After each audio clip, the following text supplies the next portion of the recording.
and it also is why I wear like really crazy earrings. I'm wearing these banana earrings today, is because I can gain weight. They have nice appeal. It's the Scott and Alley Not For Air podcast. The rules are gone. The shirt is untucked. Here's Scott and Alley. It's the Scott and Alley Not For Air podcast. Yes, it is. I'm going to start with something that has me kind of irked, but not really. I'm not pissed at it. I'm like, really? So, we've got a lot of conversation about tariffs and everything else going on and how things are going to happen. So, do you remember the conversation I told you about? I think we were on the air. Maybe we were on the podcast. I can't remember if it was the show or the podcast. And I said we were at Dick's getting the kids their new soccer cleats, and I found a pair of Nike sneakers that I'm like, oh my God, I have to get them. They're only $39. I thought it was some sick sale that Dick's was having, and I'm like, it must be the pre-tariff sale. Oh my God. And then I go to the checkout, and all of a sudden the whole bill is like $300. I'm like, what? And Tiffany on the way out goes, yeah, you bought a $139 pair of shoes. I'm like, I did what? And do you remember I was going to go across the street out of Defiance to another shoe store and buy a cheaper pair and then go return them? And then that store actually was renovating. So I'm like, well, this is just ruining all my plans. And also, this was on the show. We had talked about you using Poshmark or Mercari or another service. So you can get actually cheaper. found a pair that was really cool. Exactly.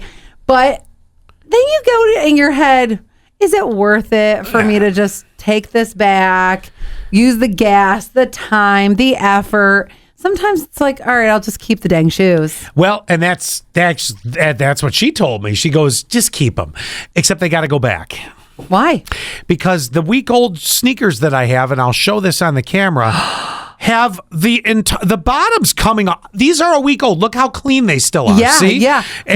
And there it is. It's flipping up. So now I got to go back, and it's the fact that I have to go in, and that's not something I could have done. If you're seeing this on YouTube or wherever you can watch that you do it, literally the tread on the bottom has peeled up in a corner, and they're a week old. I had this happen. One of my girlfriends had this happen to her, and she bought hers though I think they were Brooks, and she ended up buying them online. So Brooks ended up saying she sent them pictures and everything she had when she purchased them. They told her to keep them because they said that was very unusual. It doesn't happen all that often. And she even had the amount of miles that she wore in those shoes because we were at the time running a bunch. And we were always tracking how many miles we ran. So she said... she really came loaded with evidence. Yes, and I think that's why they were really cool about it. And they apologized, told her to keep them if she wanted to or whatever, and then gave her a whole new pair. I think that you're going to get a whole new pair. If you want them, maybe this is the time that you just get rid of them, you return them, and then now go to Poshmark or Mercari and get those cheapers. Yeah, you know what's probably going to happen? I'm going to walk in, and this is weird because I mean, thankfully I have the receipt proving they're a week old. Yeah. Because although I'm looking at them again right now, they're still clean. But good thing you have a receipt. I always throw receipts away as soon as I get home. It's either that or it's on 6059's. You know how you can put in your phone number. Like you're a VIP of the store, or supposedly 1 year we'll get 10% off if we spend $10,000. You know those. Oh, I know. Well, anyway, so yeah, but I'm going to probably just end up replacing them because now I have to go. I have to deal with it. I'm not just going to give them back. They still smell good. I mean, fortunately, but I'm also the kind of person, and this is going to be alien to you as a female. I'm the kind of person, I wear one pair of shoes a whole lot, and then maybe switch it up once in a while. If it's a different event, I'll wear something nicer. Like if I have to go out, like as a guy, maybe there's some guys that have lots of pairs of shoes. I don't. I have this is my one pair of sneakers and my pretty much everyday shoes. That is very alien to me. Even my workout shoes. I have my Nikes. I have my leopard ones. I have my Brooks running. I have so many different shoes. even just for that one category. That's Where not do you even including. Where do you suppose this comes from? This is something in our society where, let's face it, I'm kind of stereotyping, but it's really more factual than not. Traditionally, women have far more pairs of shoes than men do. And where do you think it started from? Like, does your mom have 70 pairs of shoes?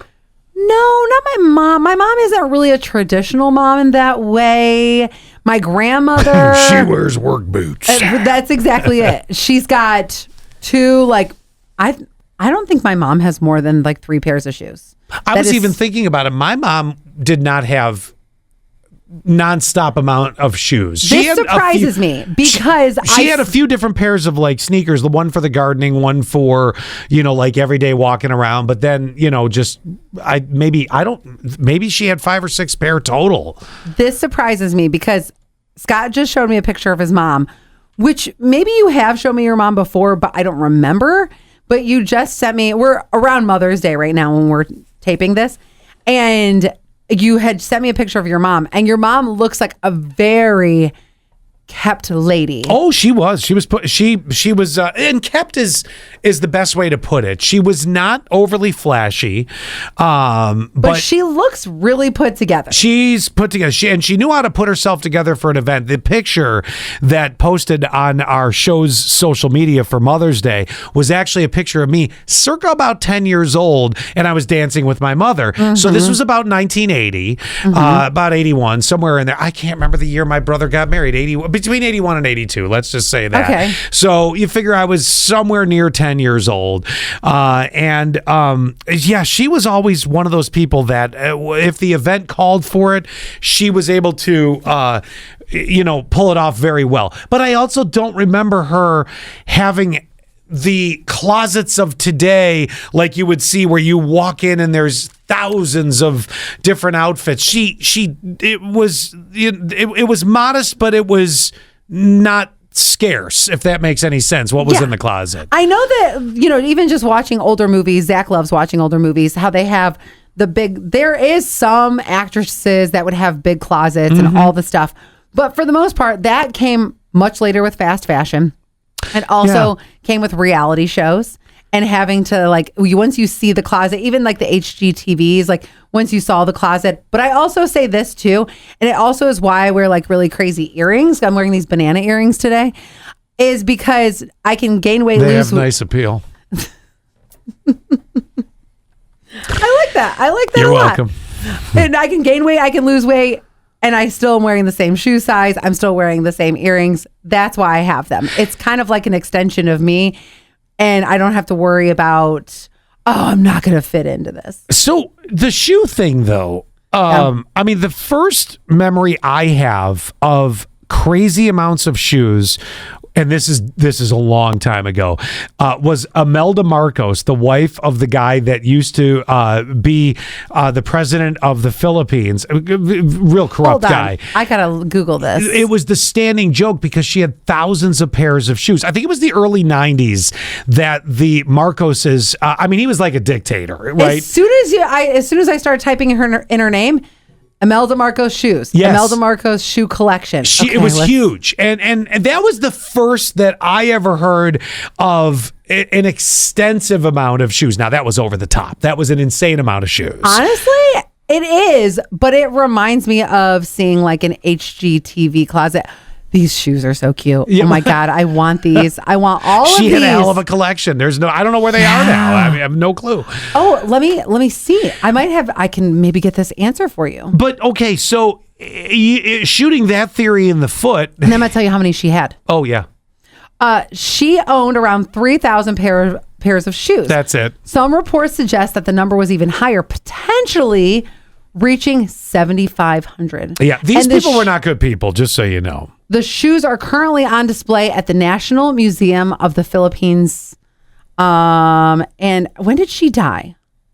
Well, they got busted and were taken out of power. I want to say, was it the early 90s? It's somewhere right around there.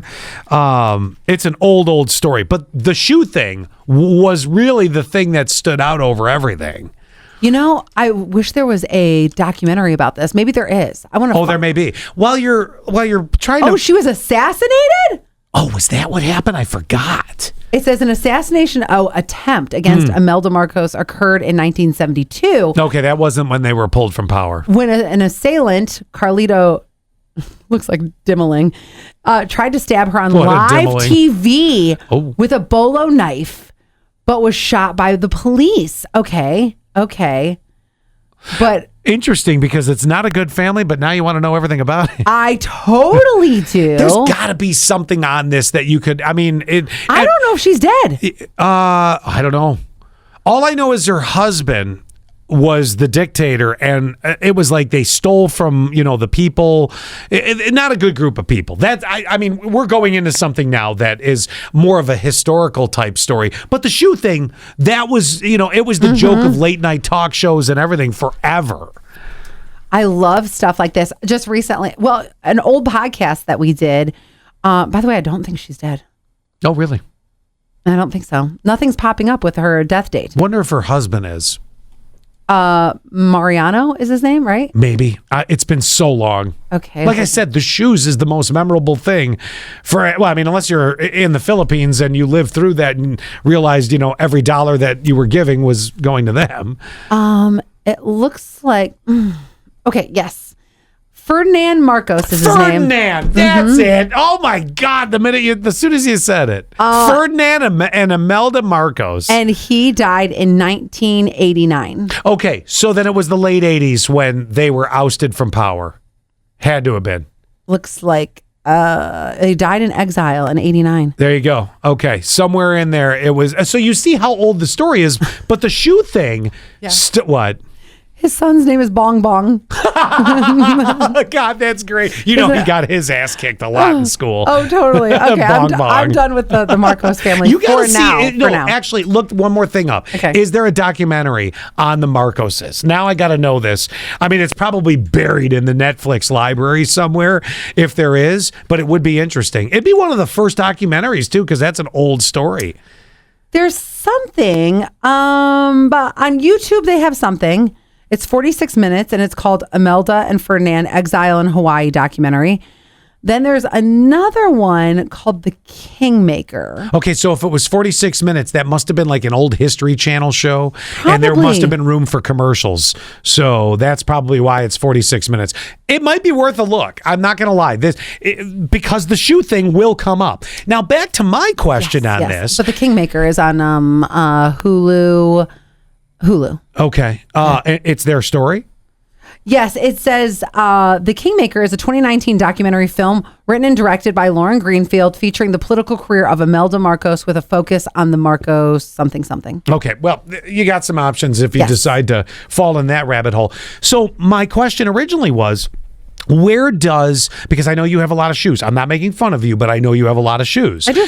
And the question is, I don't buy that it's just fast fashion, because I want to say a lot of shoes was even before fast fashion became really kind of what it is in the past, let's say 10 years, because this is where the theory gets shot in the foot, pun intended.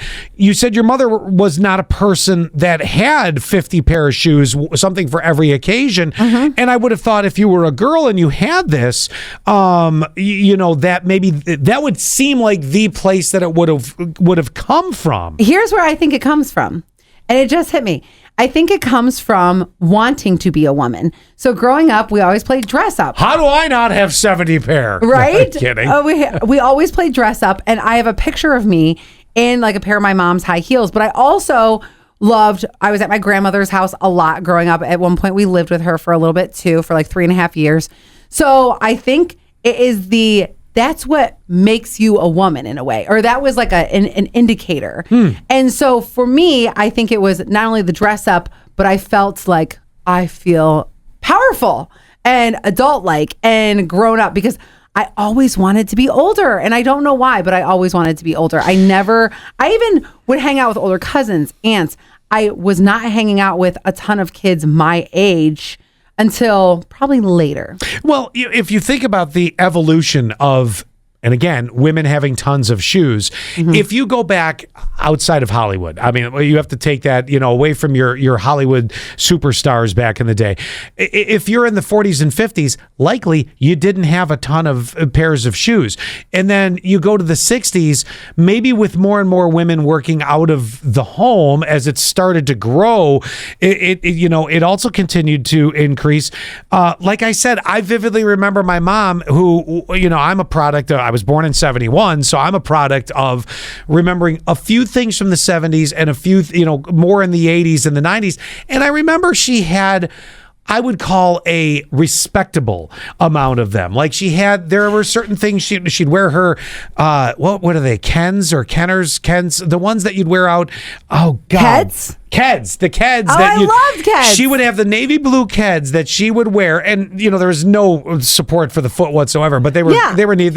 And she'd have those, maybe a pair for gardening, and a pair that she might wear walking around. I remember there, obviously, if she had to get dressed up for something, she had shoes for that. But I just remember, even upon her passing away, I don't remember going into the closet going, "Oh my God, there are 200 pairs of shoes." It's so. Somewhere, I feel like, as society went, it was somewhere in the 90s. I think 80s and 90s. Late 80s and 90s, it must have launched up. Yeah, it's a generation, or that was decades of excess. And that was another thing. Maybe that's part of it. Yes, I think that's a huge part of it. And that was even a bit of a status symbol thing as well. So I think it's a mixture of wanting to be a woman, wanting to grow up. Also, it was just where we were at the time. I know now most of the people or a lot of people who have a lot of shoes are sneakerheads. So it's a total. Now that's a little different. Right. But they're worth so much money. They absolutely are. And you're right. Some of the sneakerhead people, ironically, more male, it seems, than female. But they're not going out and buying $80 to $130 Nikes on the regular. They're buying the ones they know are going to be worth hundreds or thousands of dollars, or they have purchased those and they're holding on to them to sell them. They're not the ones going out going, I'm just going to get a pair of Adidas. Right. They're it's the very Steph different. Curry ones. Yes. They're the LeBrons, the Jordans. Which, by the way, I have, and I'm not a sneakerhead. I could give two shits. Even if you handed me a pair of Michael Jordans right now, original Michael Jordans, probably arguably worth multiple thousands of dollars, I don't care. Oh, yeah. It's just not my thing. Look, everybody's got a thing, and I get that, but it's not mine. I feel the same way about any of those high-end shoes. Don't care.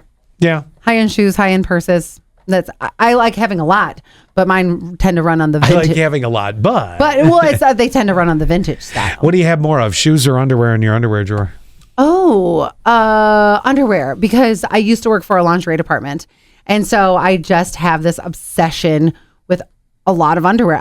And I don't throw them away very often. I can understand that, though, if you worked in a department like that. Yeah, definitely. You could do your own documentary, The History of Underwear, from the early 90s to now. That would be really cool, actually, to see how it did. Because if you watch different shows, like I was watching Boardwalk Empire, kind of recently, and you see all of their lingerie and how it looked so differently. I would love to do that. Speaking of the documentaries, though, so a while ago, we did one of our podcasts about Rosemary Kennedy and the lobotomy. Oh, yes. So a friend of mine was like, well, what do you know? This is just last week. Her and I went to a concert together, and she was like, what do you know about the Kennedy family? I'm like, not a ton. No, but there are, it is the weirdest. It's like a blooming tree. You know how there's the family tree? The Kennedys, every branch has got something. It's unbelievable. So once somebody brings something up to me like that, like this Imelda Ferdinand Marcos thing, this is going to spawn something in me because I can't just leave it alone. No, because it's an interesting story. They were horrible people. Yes. So she was telling me a little bit about the Kennedy family. So then yesterday I went in hard, just listening to podcast after podcast about, they were not covering the Kennedy assassination. Actually, two podcasts that I listened to, both were like, there's too much on the assassination. We're going to cover the family first. Yeah. And then we're going to do a separate episode for the assassination. So I'm very curious on that. But the one thing that it reminds me of, because you're right, like the amount of death that's surrounds the Kennedy family, like that cannot just be fluke.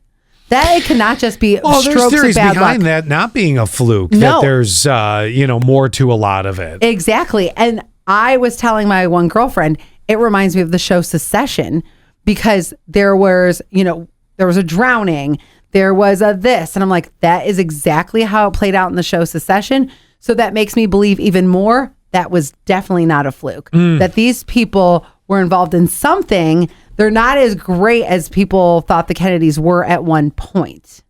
It's Rooted in evil, I would say, even because Joseph Kennedy seemed like such a D-bag. There is, and I'm saying that nicely.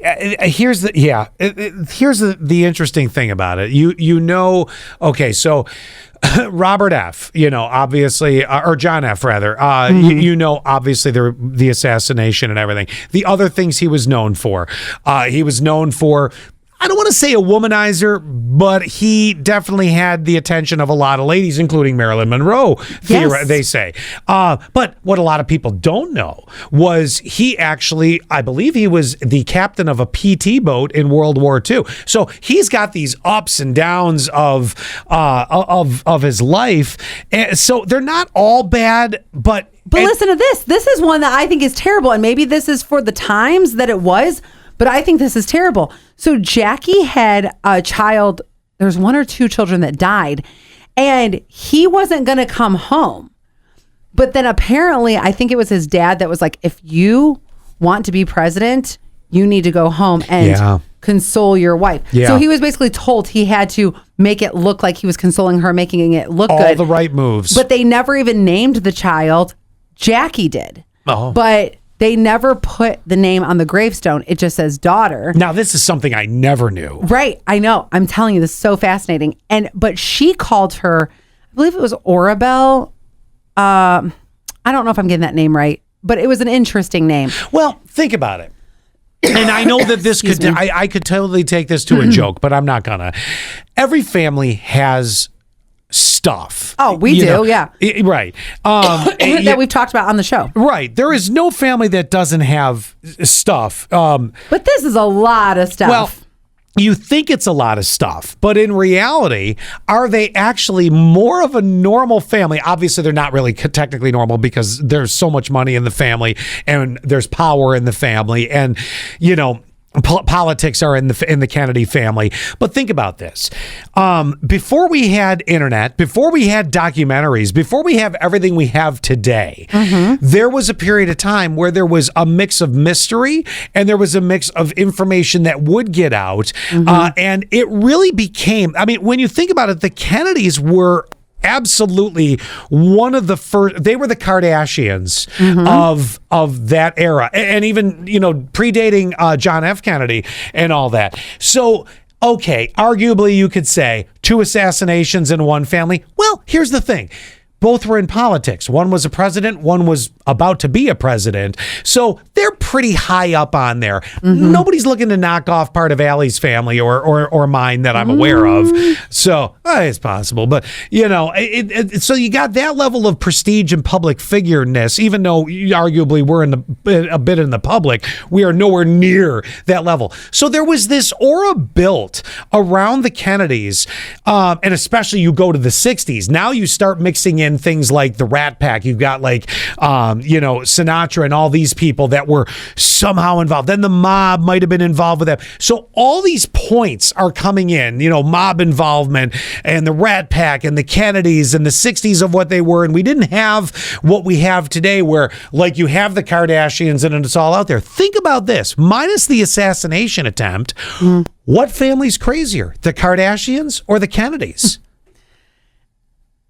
And you're seeing it unfold with the Kardashians. Now, they don't do all things bad. Neither did the Kennedys. There's a lot of things that each family probably did very well and very right. And there's a lot of things that caused a lot of drama. I actually think the Kennedys. You think the Kennedys are more... Yes, because... Which family's crazier? And it's weird because they're both doing it for, popularity gain.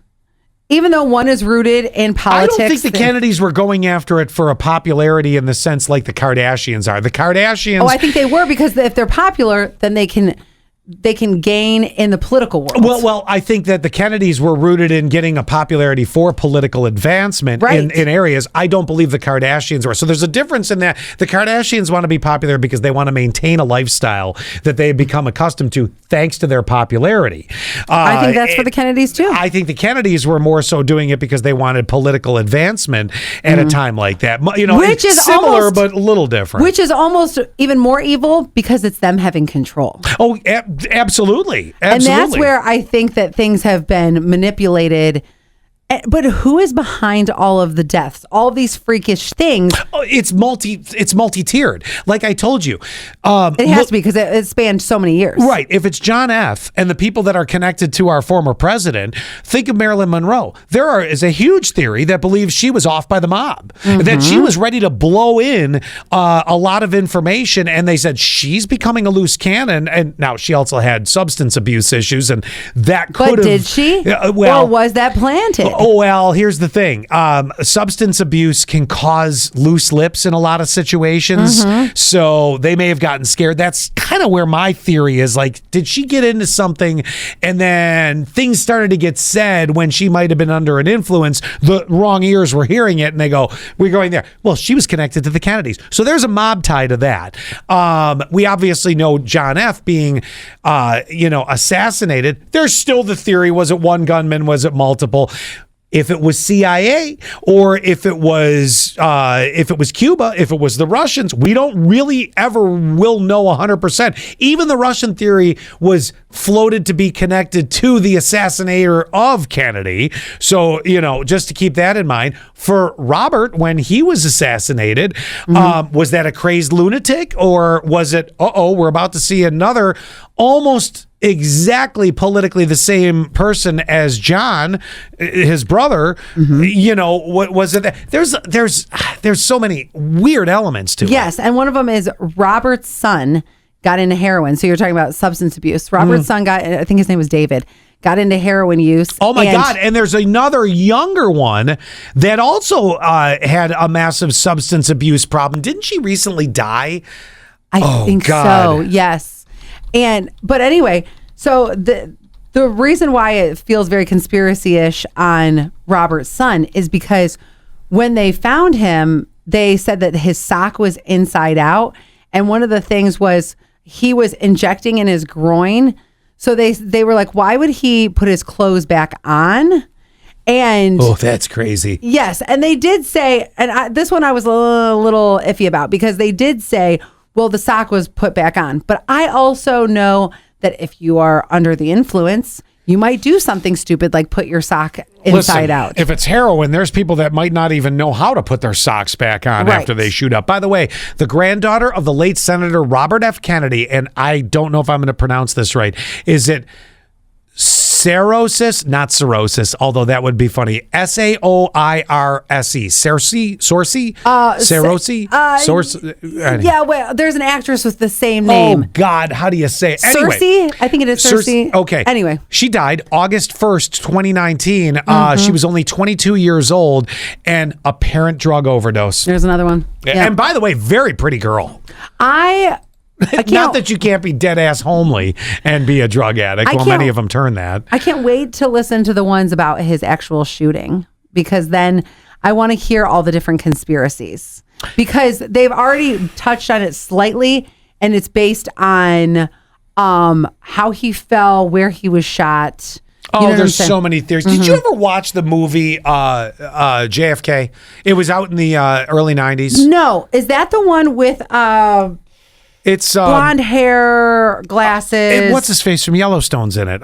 He's Harrison Ford. What? Oh no, Kevin Costner. Kevin Costner. Yeah, he's the main person in that. He's JFK. No, he doesn't play JFK. He plays, the guy trying to prove the whole conspiracy and all that stuff. The what if. Okay, yes. So it is. Kevin Costner, this was in 1991. Yep. It still holds up today as far as an interesting watch. Oh, here's Gary Oldman was playing Lee Harvey Oswald. There you go. Hold on a second. Tommy Lee Jones is in this. Don Sutherland, some really all the people from the early 90s that were, pretty big. Great actors. Yeah. John Candy was in it. Kevin Yes, Bacon? he has a wild role in it. Both of them have crazy roles in it that you're gonna be like, oh my god. Who actually plays JFK though? Nobody. They actually had, if I remember correctly, now it's been years since I've seen the movie. I actually saw it in theaters when it came out. It was more footage they used of him. This is a story. Joe Pesci's in here? Oh, yeah. Walter Matthau? Oh my God. It's a story of like after the assassination. Okay. And the conspiracy angle of it. It's very interesting. Even Newman from Seinfeld is in this movie. Yes. Yeah. Everybody from the 90s. Yes, and Laurie Metcalf from Roseanne was in this. Okay. They keeps on going. Yes, yeah. Oh, I have to watch this. It's a really interesting movie, and it will probably hold up still to this day, albeit it is arguably almost a 40-year-old movie. All right, let's end with this one last question I have. It's a quickie. By the way, I just want to point out, we've gone from shoes to assassinations all in one podcast. This is how this thing goes. I know. Okay, one last one because we're going to end with graduations. Okay. I think I know what your answer is going to be, but here we go. My daughter graduates from pre-K the same day my sister graduates with her PhD hooding ceremony. They're happening on the same day at almost the same time. My sister has worked her butt off for this. I'm a single mom. Dad is completely out of the picture.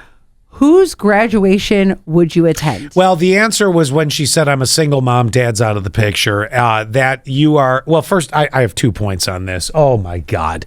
The first point is because you're a single mom and because it has been invented into a day that you are graduating from pre-K, you have no option but to go to that. I hope you can make a way to get to your sisters, but, for your memory, you'll probably enjoy being with your daughter's one, but also, this is the problem. The bigger problem is that we've invented this as a fucking holiday for your kid. Listen, they're going from pre-K to kindergarten. Then you might have a graduation from kindergarten into regular school. You know what you get when you're a kid? You get, I graduated. Trophies. Yeah, well, that's today. You get a high school graduation. That's what you get. And college. And college, okay? Now... She answered her own question. Single mom, this is now an invented important day. You know what? I think if she goes, she's just going to look good for everyone else because... Well, she's doing it to not let her daughter down because oh my God, your daughter's parents, not going to remember. I know. All the other parents that are going to be there and... Go to your sisters. Your sister's going to remember it. Your kid won't. You colored 4 duckies this year. That's what I'm saying. Yay! I don't remember anything from that age. I just, or listen, very little. I want to be, I've realized something. Awards can be important for kids for genuine achievements. Okay. Lydia's gotten some awards in kindergarten over this year, but they're generally achievements of some kind or a recognition of, hey, you're a good person. Continue on this path of, being a good, there's a level of value to the awards that were given. It wasn't just because you showed up. Because then they'll continue that hopefully that habit or that way of doing things. Absolutely. Yes, I'm with you. Gavin had a 32-point jump in math this school year and got his name mentioned in the school announcements and got, a bit of an award with that. Those are something that, they're meant to inspire you to go, keep going. You can do this, keep going. We want to recognize that you've done something good, not just shown up. Right. Your efforts are not going unnoticed. Right. And you've worked hard to be able to do this. Yes. Graduating pre-K, graduating kindergarten. Come on. What a joke. Come on. You know what? You graduated pre-K. You're going to be back here in 3 months. You know what? It's just a different room. You're still going to be coloring in the next grade. But the problem is, she has to go because it's an invented holiday by society because we suck in society. And I hope you can make it. Yes, you're pressured into doing it.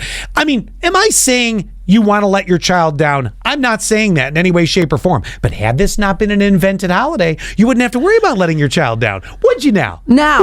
Now, going back to something from my childhood, now if she had a solo and a choir concert and you missed it, she'll never forget it like myself. Yeah, but then, hopefully one day you get a radio show and make fun of Gail Payne for it. That's right. That's how it comes full circle. Boom! All right, you guys have... Wow, I am...